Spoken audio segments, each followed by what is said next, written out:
If you are deciding to deck out your classroom and bring in the supplies, recruit some friends, get your partner, get your best mate, get your husband, your wife, whoever it might be, make it a little busy bee day. You'll be like, hey, I'll shout your lunch or a coffee or a bag of lollies. Welcome to Rainbow Skies for New Teachers, where we're all about bite-sized tips and simple strategies for bright and busy new teachers. If you're in your first few years of your career and want to make the rollercoaster ride of teaching more fun, streamlined and stress-free, you're in the right place. We're Ashleigh and Alisha, the dynamic duo from Rainbow Sky Creations, and we're excited to be your teacher mentors on the go. There are rainbows ahead, my friend. And together, we're unstoppable. Let's get into today's episode. Here at Rainbow Sky Creations, we acknowledge the Dharma people and the Whadjuk Noongar people, the traditional custodians of the lands on which we record this podcast today, where we live, work and learn. We pay our respects to their past, present and emerging elders of this nation and supports the cultural, spiritual and educational practices of First Nations people.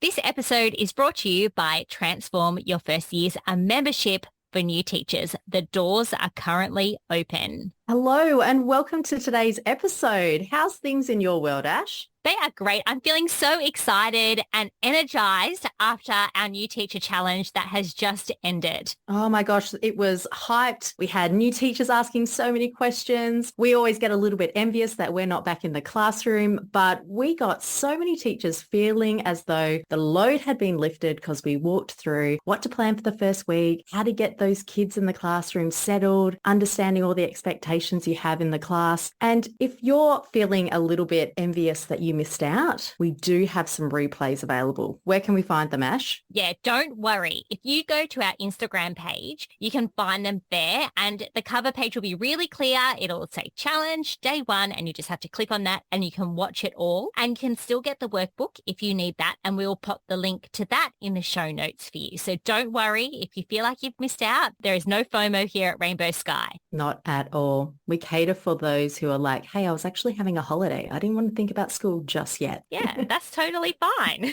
All those people who love to binge it, we always have someone who messages us after the challenge is finished saying, this is so awesome. I've just been able to binge all your 3 lives in one go. So if that's you, then we have got you covered too.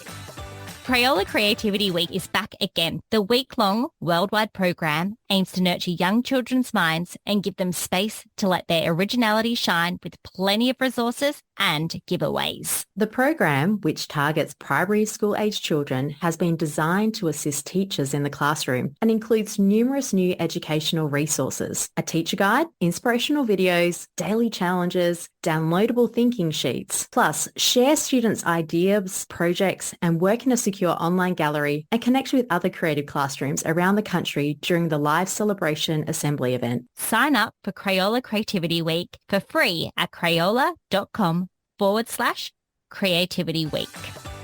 Now, we are going to chat about getting your classroom ready for the new year ahead. Yeah, we're going to share some hacks, some display ideas for you and things just to make life a little bit easier when you're setting up your classroom. Yes, I'm probably one of the laziest people when it comes to classroom setup. I definitely don't go all out. And I go all out. So you're going to hear from both perspectives today, you guys. I actually love in the summer holidays, honestly, I love just putting on a movie, cutting out, getting creative. It's that part that I really, really enjoy. Yes, I like the getting creative part, but there's a bit of me that goes, how do I do this as minimally as possible to save me having to have a really over-decked out classroom just yet before the kids get there? Yeah, and there's definitely merit in that too. I think no matter what sort of teacher you are, if you're sitting here listening saying, look, I just want to do the bare minimum and keep it super simple, or you're someone that's like, I really want it to be all matching and looking really great, then that's great. You do what works best for you.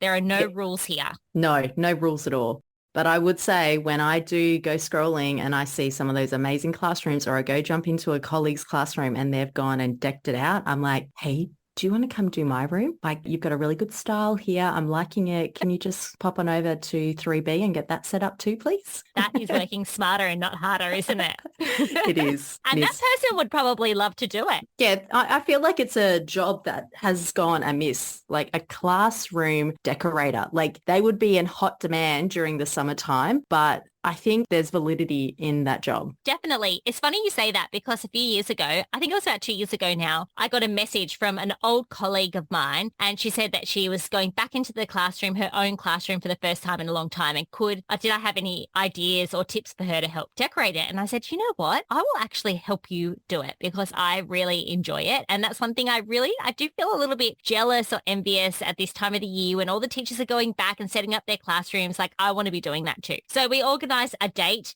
We got everything prepared. We were going back and forth and we printed things out and cut them out and had them all ready. I had the best day. And she said to me throughout that day, you should set up a business where you go in and get people's classrooms set up for them. And I thought, yeah, it's not a bad idea. Yeah, it's like the classroom organizer and you can go in midterm and do a mid-year reset. Yes. But I would really love to think that, would it be good if schools paid for that? Yes. I mean, if we're talking about this as a job, that means teachers have to pay for it, which is why I'm not really down for it, you know? It should be inclusive of the school budget and the government funding, that the space that the students are in to learn is equipped for them as best as possible and all that jazz. Yeah. Look at us just in fairyland right now.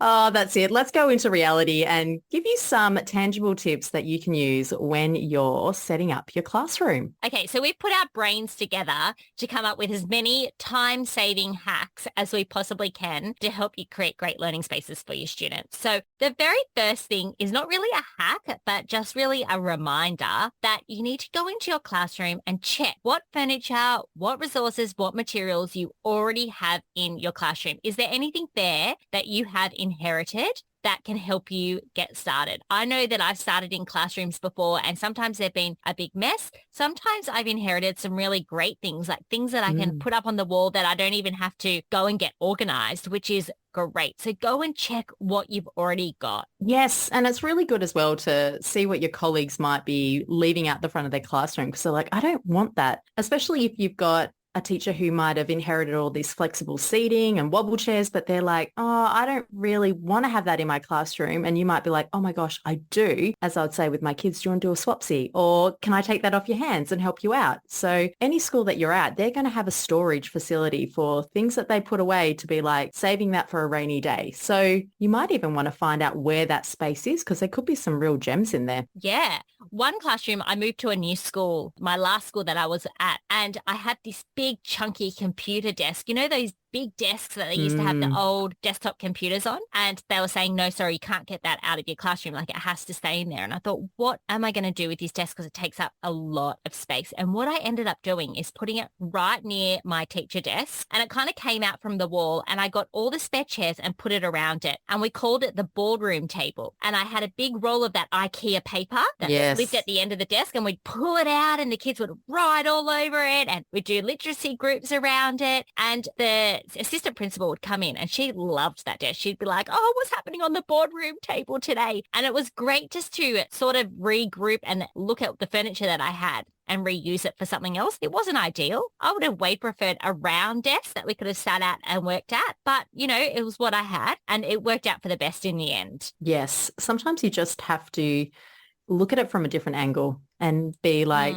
it is what it is and I can come up with a solution for it. Or throw it back to the kids and see what they come up with. Yeah. Give yourself breathing space to think about what it might be. So even going in the summer to have a look at your space, especially if you're starting in a new school, just gives you time over the couple of weeks to think about how you want to use that space. But yes, what other great tips do you have, Ash? Okay, so the next one is a hack. This is to use masking tape or painter's tape to line up the letters for your displays, and you stick it down with this tape and then put it on the wall, and then it helps your letters all stay lined up. Does that make sense, Alisha? It does make sense. And we'll provide a visual as well for this. Just think you've got all your letters, put the masking tape on top of it, and then you line that and stick that so you can then staple, blue tack, Velcro dot, whatever it might be with your display. It's really good when you've got like a display with lots of letters or small pieces that you want to look aesthetically pleasing to the eye. Yeah, and if you have a wonky eye, like I do, I just don't have a straight eye. This is a great tip. I blame it because I'm left-handed, but I don't know if that's really the case or not. There's lots of wonky-eyed people out there, so you're not alone, as we like to say. Oh, the next one is one that you taught me, Ash, is a really good one. And I know we've chatted about it before, but you can apply this strategy to a lot of organization in your classroom. Yeah, and that is to set up your class library in rainbow order. So with the books, instead of worrying about hide order or topics or anything like that, set it up in rainbow order. So you look at the color in the spine and it looks great. It seems a little bit over the top at the start, but it looks great. It's really easy for the kids to return the books. And I would just highly recommend it. We've actually got a picture on our blog of books organized in rainbow order from my own house. So I'll make sure that we link up to that blog because it's got all of these ideas and tips and you'll be able to see some of these visuals as well. And it's the same goes with like your art supplies that you have, like organize it in color, like your colored paper. I mean, if you're one of those people that you want to take a bit of this home and you're setting up your teacher wardrobe, like set it up in color and pull out your Monday, Tuesday, Wednesday or whatever it might be. But if you have it colored set up, you know what your summer colors are all there that you want to wear for the start of the school year. So any resource that you might have, if you group it based on common categories or traits, it's going to make things a lot easier for you to find and for you to find and for the kids in the classroom to find. Yeah, for sure. The next one is something that I did when I was helping that teacher set up her classroom a few years ago that I spoke about at the beginning. And that was before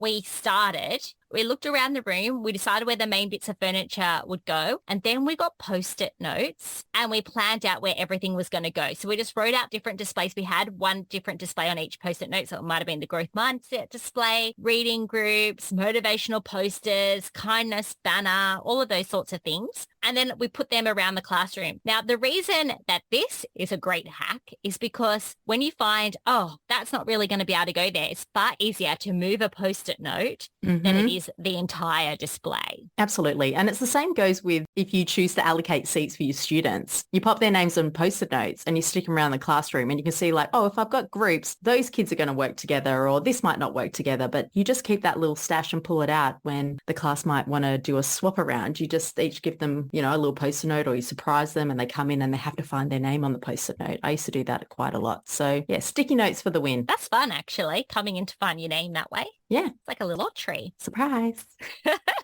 Okay, so the next one is another hack, and that is for those large letters. Now, you either know it or you don't. So we're not going to start an argument here about whether you cut out the middle of letters when you're putting up display letters. But if you do, those larger letters, print them and then use a single hole punch to hole punch the middle, and that will make it easier to cut out the middle of it. We also like to leave a little border around them too, because that also makes it a lot quicker to cut them out. And it comes in handy too when you're doing those craft activities and the kids need to cut the inside of something out, and rather than having to bend it and snip it in the middle or, you know, try and cut a finger off at the same time, you can go, hey, what's our solution? Mini hole punch. Off we go.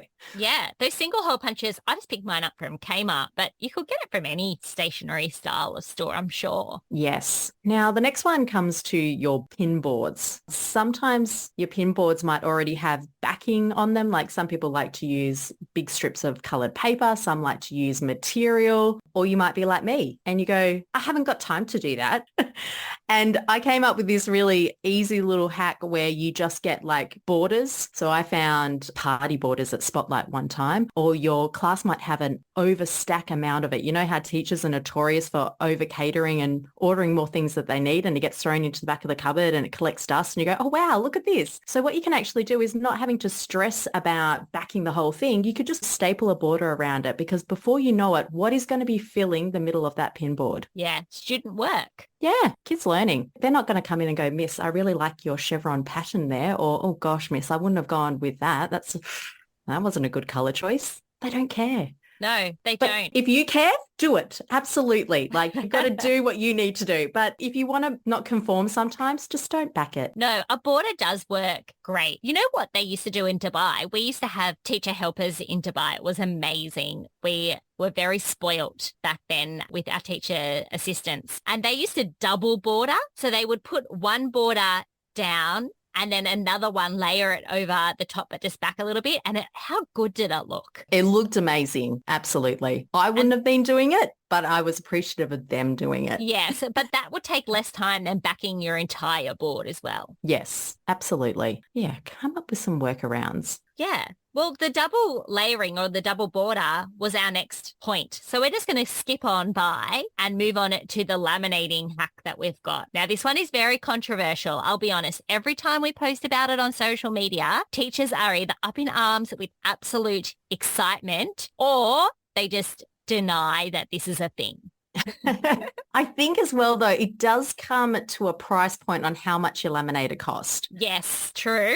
So if you maybe got the cheapest one available on Amazon, this may not work, but I would say for 80% of laminators, or definitely the laminators at your school, this will work. Yes. Well, some teachers say that they're too scared to do it with the laminators at school. And I understand that too, because those laminators can be really expensive. So maybe just give it a go on your own personal laminator before you give it a go at school. But I feel like we're just holding these little breadcrumbs and not explaining what the tip is.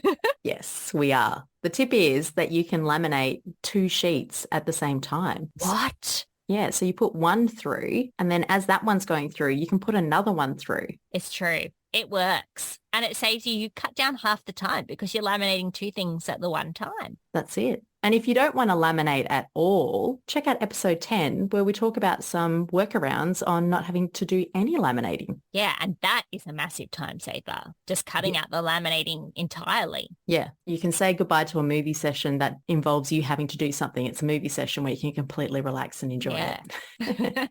Okay, so moving on to more about putting up letters and things in the classroom. And this is particularly good for people like me who have not got a good eye to keep things straight and in the middle. Because I'm left-handed. Yes, this is right. Start in the middle and then work your way out. And this is particularly good if you want to put things on like a little rainbow curve or on an angle. It's always good to start in the middle and then work your way out. And that way you know how many letters you've got, how many need to go on either side, etc. Yes. And that being said, letters don't need to go in a straight line. Like a hack in itself is just put it on an angle, do it a little bit up, a little bit down. Be a bit brave with how you might want to display something. Yeah, it doesn't need to be perfect. Now, if you are deciding to deck out your classroom and bring in the supplies, recruit some friends, get your partner, get your best mate, get your husband, your wife, whoever it might be. Make it a little busy bee day. You'll be like, hey, I'll shout your lunch or a coffee or bag of lollies. I have got a million stories about people coming to help me get my classroom set up. When I first started dating my husband now, he would come in and it would be boiling hot. He wears a suit every day and he'd get his assistants to come too and they'd move all the furniture around. I've had my dad come in and help. On my first year of teaching kindergarten, I was going away on a holiday with a few friends of mine and I had so much organizing of resources like cutting and displays and things that I wanted to get done. So I actually took a whole heap of scissors from school, put everything in a big box, and one night when we were just having a great time drinking beers, I pulled out the scissors and I pulled out all the bits and pieces and everyone just cut for me. And it was great. You know what? Also, when you take people into your classroom, like friends, they always love sitting on the little chairs. It takes them back to primary school. Yes. They think, oh, it still smells the same. It's exciting for them. It's not like it is for us. Yes, guaranteed someone will be snooping in the cupboards to see what's hidden in there, any resources back from the 1990s. Yeah. Alrighty. Our next one is when you're putting displays on your pinboard, you don't necessarily always have to use staples. You can use Velcro dots, or you might even, I've seen people who like put Velcro or pins onto like pegs and clips. So there are different workarounds you can do for putting up displays that doesn't always involve getting out the stapler and picking up a million staples at the end of the year. Yeah. And also those Velcro dots can be super expensive. I know my last school I worked at, you were only allowed to put work up with Velcro dots. I know, a little bit crazy, right? And so teachers would be there cutting them like in halves or quarters to make the Velcro dots go a little bit further. But if you stick a Velcro dot on the back of a peg and put that up on your pinboard, then you can just easily peg things on and off. So there's always a solution to something, but they're a good little investment. If you definitely have a display that you know that you want to use on the regular, like it could be up all year, like an alphabet or place value charts, whatever it might be, they are a really great tool to use so that next year you can put it up on the pin board, or you might just decide to stick it on a wall and use blue tack instead, but you do you. And follow your rules. I know lots of schools have special rules about what you are and aren't allowed to do. Actually, speaking of blue tack, I feel like every teacher knows this, but if you're starting out and you've got a big pile of blue tack stuck to the wall, if you get another blob of blue tack and use that to stick on top of the blue tack that's on the wall, that's going to help get it off the wall. You know that hack, right? Yeah. I was doing that in my daughter's kindergarten classroom. I was helping take some things down and I was getting that. Saves you nails too, because gosh, putting up displays and taking them down is so bad for the old manicure. This is true. So if there are even any prac students who are listening, they're yet to do their first prac, just know this is a solution that you can use if you put a display up and need to get it down quickly. Yeah. Okay. The next one is a little bit out there. It's a bit of a different suggestion, but there's bird netting that you can get from places like Bunnings, Soft, and you can actually put that on your classroom roof or hang over like a display line. And it looks great when you're pinning up student art. I just think like Little People, where they make lots of little animals and things. It might even be 3D. It's really easy to sort of pin it up with pegs on that bird netting. Yeah, or even pull open a paper clip. And that's another little easy solution too.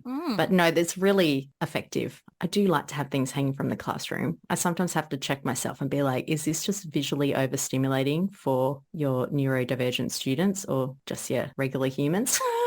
Yeah, I know I definitely had classrooms that have been overstimulating. And I'm glad that we're kind of thinking about that more now. Yes. So while we're talking about this, when you're thinking about what colors you might want to use, or you're like, oh, I just want to just have a rainbow, be really conscious of certain colors are going to stimulate, they're going to distract. So you need to be thinking about where you place them. You don't want to have beside your regular display or where you're going to have your interactive whiteboard. You don't necessarily want to be that super cluttered with displays and bright colors, because it's going to draw your students' attention away from the learning that you want to show them. So you might want to save a back area or area that's not in direct line of sight if you want to go a bit crazy with a display. Or at my old schools, a lot of the fronts of our classrooms, we had the opportunity to decorate. So we'd probably go a bit crazier on the outside than we would on the inside. I was very much along the lines of just keeping neutral colors, neutral tones, pastels, and not going too over the top. What about yourself, Ash? I mean, I've ebbed and flowed over the years. I worked at a school that had a lot of students with English as a second language. So my displays really were around putting up lots of rich language that could support them in their learning for whatever we were talking about. And then other times I've gone overboard, and then other times not as much. So I think you've got to get to know your class as well, but definitely keep in mind the different sorts of learners that we have in there and making sure that we're catering towards those needs, because that's going to make not only their life easier and happier and calmer at school, but it's going to help you with your behavior management as well. Absolutely. You're going to spend a lot of time in that classroom. So having it set up to keep you calm and centered is really important as well. Yeah. All right. We kind of had a bit of a change there, but let's get back into it with some more hacks for setting up your classroom and setting up displays. The next one is something that I love to do and I feel like has become more popular over the last few years, which has been great. But go to the cheap party supply section at Kmart or Big W or wherever you are in the world, you know, your Target style store if you're in the US. They have got some amazing bits and pieces that you can use to help decorate your classroom. Things like bunting, tassels, battery-powered fairy lights, fake greenery. All of these sorts of things can be sourced really cheaply, and they're great to put up in your classroom just to give it that little bit more of a theme, a little bit more of that edge of that place that you really want to spend some time in. Yeah, and to cover up that massive pile of paint that chipped off from that giant display you put up the year before.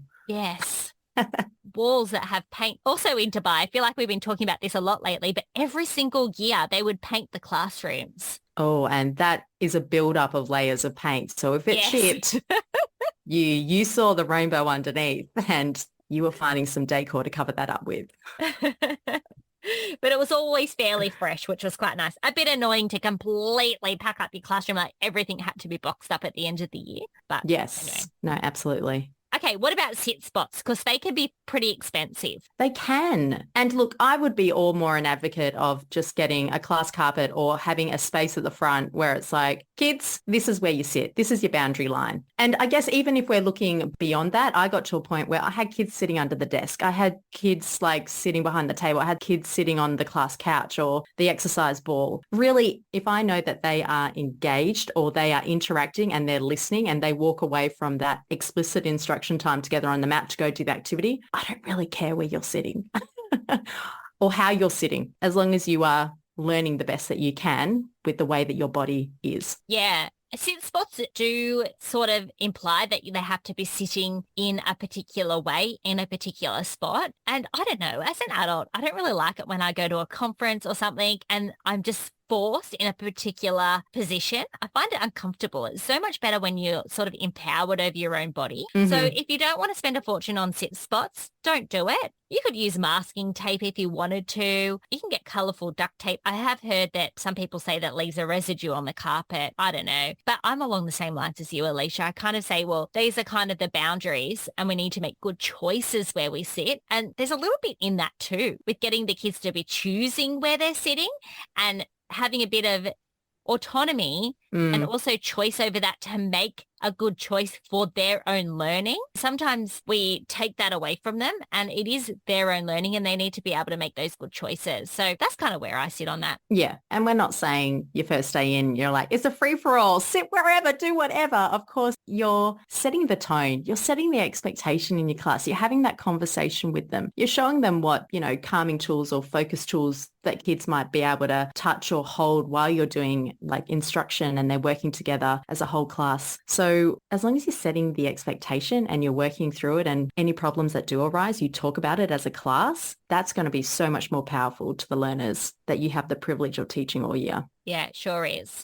Now, let's talk about classroom supply. Some teachers go down that shared classroom supply. Yes, I have. Yeah, me too. I've gone down there. Some teachers have separate. Some schools require you to do it a particular way. If you're going to have shared supplies, though, go with something with a flat bottom. I have gone with cups that are smaller at the bottom and then get larger at the top. Oh. Don't do that because they tip over so easily. And then all you hear is just like splat with all the pencils and everything. Yeah. So go with something flat. They've got those great caddies at Kmart or Spotlight, the dollar store. You can get heaps of really good containers for those sorts of things these days, which is great. Yes, I'm a big advocate for shared supplies, or even if you've just got a space in the back of your classroom where kids know they can get extra pencils, rulers, rubbers. There are certain things that you don't always need the kids maybe to have access to that is just used once a week or every couple of weeks. So yeah, go a bit nuts on the storage. I feel like we're in a day and age where like storage containers are becoming more and more popular and just helping people stay organized and systemized. They're more accessible too, and a lot of it cheaper price point, which is great. Yes. I feel like when I first started teaching, it was really expensive to buy baskets and things for your classroom. I'm very selective on the style and the colour and the Yes. choice. I mean, that just hurts your soul sometimes when you're clashing a purple with a green with an orange when you just want all purple or all clear colours. Yeah, totally. I'm going to tell you a bit of a pet hate before we move on to the next one. Speaking of shared supplies, Yes, tell me. I can't stand it when teachers won't give children an extra bit of equipment that they need, like particularly a lead pencil. You know, when the kids say like, I've lost my lead pencil and they're like, here's the pencil, make sure you give it back. Or like, what? Why didn't you have blah, blah, blah? It's like, just give them the lead pencil so that they can move on and get on with their work. I always felt like Oprah in my classrooms with lead pencils because I'd get all the supplies at the beginning of the year. I keep them in the classroom and then every midterm, like every 5 weeks, I'd be like, you get a pencil and you get a pencil. And I just give them out willy-nilly just so everyone always had fresh pencils. Yeah, absolutely. I think there's something really said when you get something fresh and new to start, like, at the start of the term, it's like, a fresh work pad, a fresh pencil, and we're ready to get learning. Yeah. All right. What's next? Now, I think sometimes we forget that you have a storage space behind your door or behind your cupboard doors, and definitely like hanging shoe storage is a great one that you can use because it has those pockets. So you could use it to even like store your students' headphones if they all have devices, or if you've got excess materials like we're talking about, your pencils, your glue sticks, you can just store them, have like a stationary storage at the back of a cupboard or Your front door, your classroom door or something. yeah. Yeah. That's a great idea. Or even a shower caddy. They're really handy. They've got a container with lots of compartments in it and you can store whiteboard supplies in there or markers and erasers. I really love those magnetic ones at Kmart. I hope they still have them. They are great. I know they used to have them at Daiso when I had accessibility to a Daiso store. They had like mesh ones, like metal mesh ones. Very. Yes, but look, chop onto Amazon. They have anything, right? They do. So... they do have everything. So yeah, anything magnetic that you can put onto your whiteboard for like storing I used to use it for storing my whiteboards markers. I'd use it for storing my daily timetable, but I know a lot of people now use a digital timetable, but if you still want a visual one, I always had one on the whiteboard, or even if like I just wanted to have our timetable up for the whole week, I would just have it on there, or our classroom expectations on there, magnetized with magnetic tape. So if you're changing your date each day, I know some teachers write it, other teachers have like little numbers and they change it up with magnetic tape too, so all good bits for that. Even I from time to time have used those little containers on the whiteboard for kids to put any like spare glue lids in or any spare marker lids in, and then I've always got a supply when something's missing a lid. Yes, guarantee that there will be missing glue lids in your classroom. Yes. Now, this next idea and this final idea, you could also have a little section for missing lids, but it's to organize all those little bits and pieces that make your life easier. Now, in recent years, we call them a teacher toolbox, but they're just a little box that's got little mini drawers in them, and you can keep all your little supplies like ball clips, blue tack, pins, sticky notes, highlighters, staples, lids, lost lids.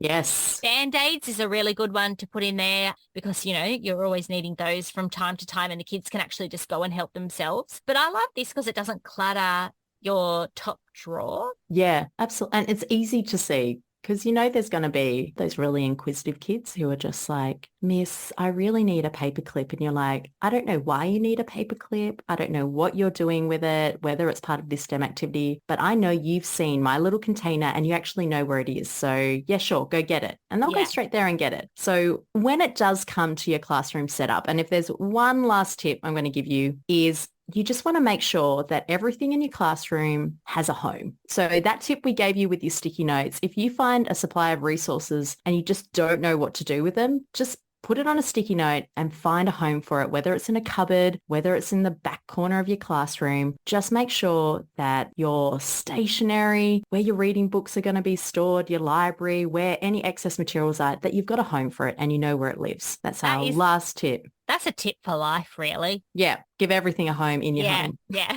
It's a good one. Okay, so I think we have given everyone so much to think about when it comes to classroom setup, classroom displays, how to do it, how to make life easier. We do have some free little classroom displays, so make sure you head over to our blog. I might even link a few of our favorites up in the show notes if you want to check them out. We've got some freebies that you might be able to download just to get you off and started. Absolutely. If you've been loving listening to Rainbow Skies for New Teachers, send us a DM if you've got an awesome classroom hack so we can share to our teacher community. And you're always welcome to leave a review and subscribe so you don't miss any of these amazing episodes. Yeah. And if you don't want to leave a review or subscribe, because we know that takes time, tell a friend about the podcast. I mean, we would really appreciate it. The more teachers we can help, the better. That is our goal in life when it comes to Rainbow Sky. Now, if you want to check in with us next week, we're going to talk about that word, imposter syndrome. Now, if you're feeling a bit of imposter syndrome during this time of the year, especially if you're starting at a new school or a new grade, come have a listen. We're going to delve into that next week. Yeah, if you don't know what it is, come back next week and we will explain it all. Until next time, there are rainbows ahead, my friend. And together we're unstoppable.